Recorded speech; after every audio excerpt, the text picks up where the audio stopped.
I'm supposed to talk about environment and science communications.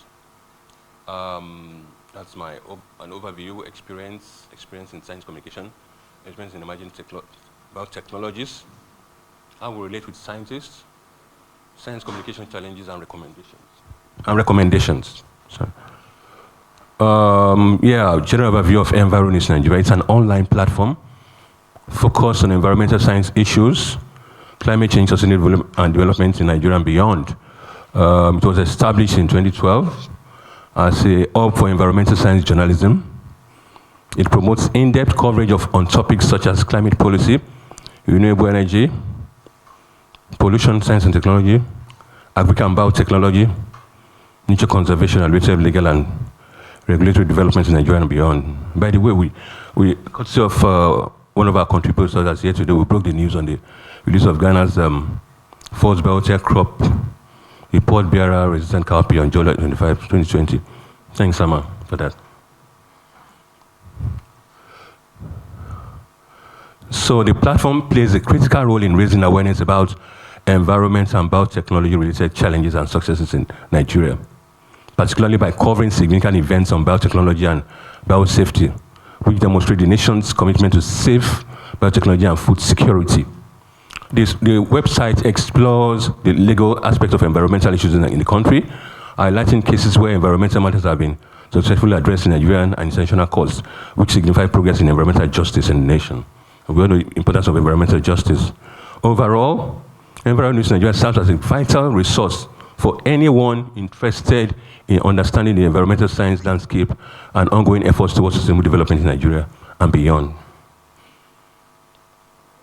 So, experience in science communication. We observe that there's a growing recognition of the importance of science communication, particularly in areas like health during the COVID-19 pandemic, biotechnology, biosafety, and environmental issues. The rise of digital media and social platforms has provided Nigerian journalists with new avenues to reach broader audiences with science stories, often bypassing traditional media keepers. More Nigerian scientists are recognizing the importance of communicating their research to the public and are willing to collaborate with journalists. That's what we observed. This partnership is helping to improve the accuracy and accessibility of science reporting. Initiatives by NGOs, international organizations, and local institutions are increasingly focused on building the capacity of journalists in science communications. Workshops, fellowships, and training programs are becoming more common. So, experience with emerging biotechnologies. Emerging biotechnologies such as genetic engineering, CRS, PR, and bioinformatics are complex and require a deep understanding to report accurately. Journalists often struggle with translating this complexity into accessible language for the general public. So, biotechnology topics are prone to misinformation because of this complexity and can be misunderstood by the public. Journalists must work hard to counteract false narratives and educate their audience about the scientific facts. Limited or specialized training opportunities in biotechnology for journalists in Nigeria is limited. This gap makes it challenging for them to grasp the nuances of new biotechnology advancements and their implications. Access to scientific journals, experts, and other resources can be limited as well. This restriction hampers journalists' ability to provide in-depth and well-researched stories on biotechnological topics. So how do we relate to journalists?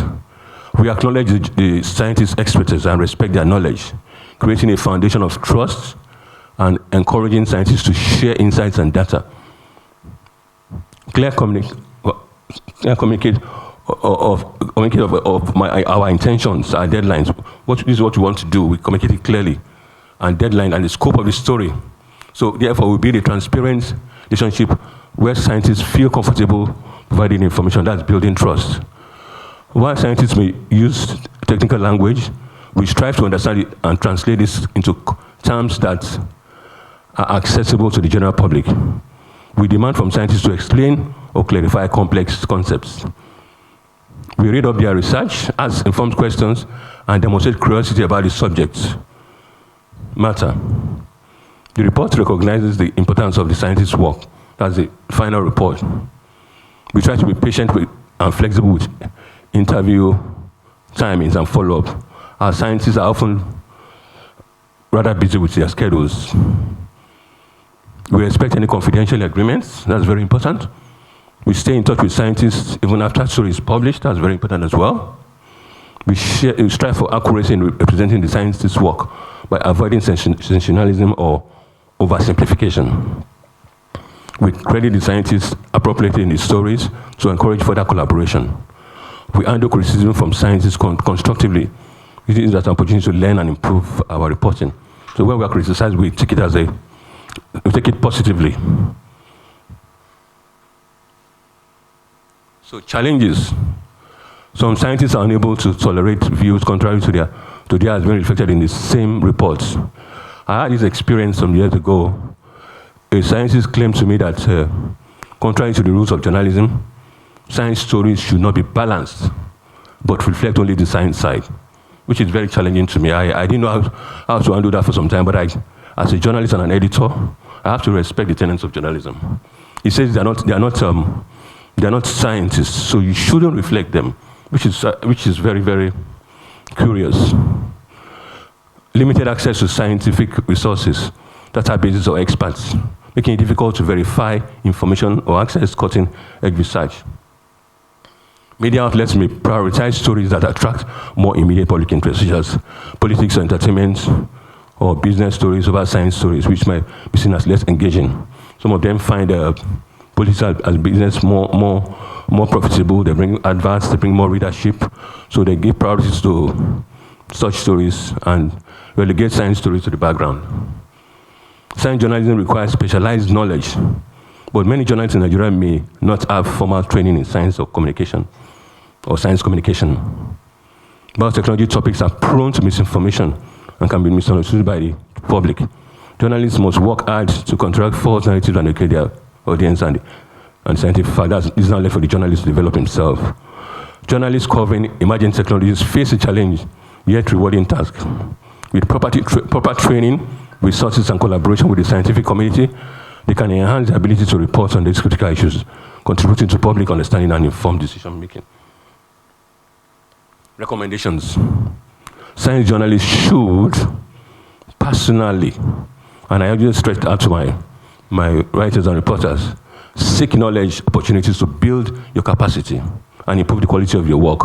Look for opportunities, training opportunities, fellowship opportunities.